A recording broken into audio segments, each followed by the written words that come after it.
आता तिकडे गेला घेऊन येतो 2 मिनिटं या परत.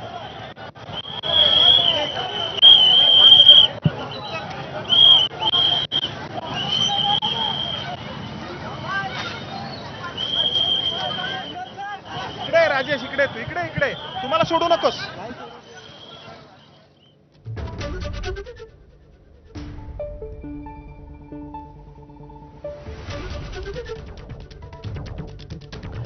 तरी सध्याची स्थिती पुण्यामध्ये 4 तासानंतर पोलिसांनी आता आंदोलकांना हटवलेलं आहे आणि आता हळूहळू वाहतूक कोंडी जी आहे ती देखील वाहतूक सुरळीत करण्याचा प्रयत्न बळाचा वापर करावा लागला काही प्रमाणात पोलिसांना आणि त्यांनी आंदोलकांना हटवले. मात्र तिकडे जे उपस्थित आहेत लोक त्यांच्यामध्ये मात्र तीव्र राग आहे, रोष आहे आणि आरोपीच्या बाबतीत तीव्र भावना आहेत. त्यासोबतच मुख्यमंत्र्यांनी देखील येऊन भेटायला हवं अशी देखील त्यांची आग्रही मागणी आहे.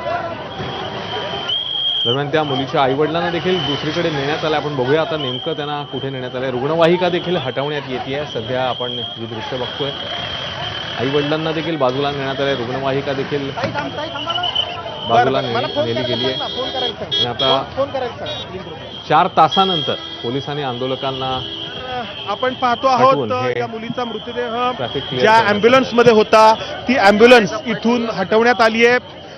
हा मृतदेह अंत्यसंस्कारांसाठी नेण्यात आलेला आहे आणि हा जो महामार्ग आहे तो महामार्ग वाहतुकीसाठी पुन्हा एकदा खुला झालेला आहे. या ठिकाणी आपण ही बस पुढे जाताना पाहतो मोकळी बस आहे कारण या बसमधले प्रवासी कधीच उतरून निघून गेलेले आहेत. चालत त्यांनी आपला रस्ता धरलेला आहे कारण गेले कित्येक तास हे सगळे प्रवासी या वाहतूक कोंडीमध्ये अडकले होते.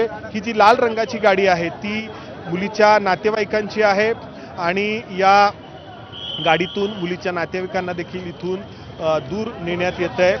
इथे हे आंदोलक या ठिकाणी अजूनही रेंगाळत आहेत. मुलीच्या आईवडिलांना जरी इथून हटवण्यात आलेलं असलं तरी मोठ्या प्रमाणात अजूनही हे आंदोलक या ठिकाणी आहेत जे अतिशय संतप्त आहेत या सगळ्या प्रकारामुळे तर आहेतच. मात्र ज्या पद्धतीनं या आंदोलनाचा शेवट झाला त्यामुळं या सगळ्या लोकांचा जो उद्रेक आहे तो आणखी उफाळून आलेला आहे. पोलीस हळूहळू हे जे सरकारची आम्हाला लाज वाटतेय की भाजपाचं सरकार आम्ही आमचं म्हणून सरकार म्हणून निवडून दिलं आणि या सगळ्या गोष्टींचा पोलिसांचा गैरवापर करून पळाचा गैरवापर चुकीच्या पद्धतीने इथून पब्लिकला हटवण्यात विषय होता.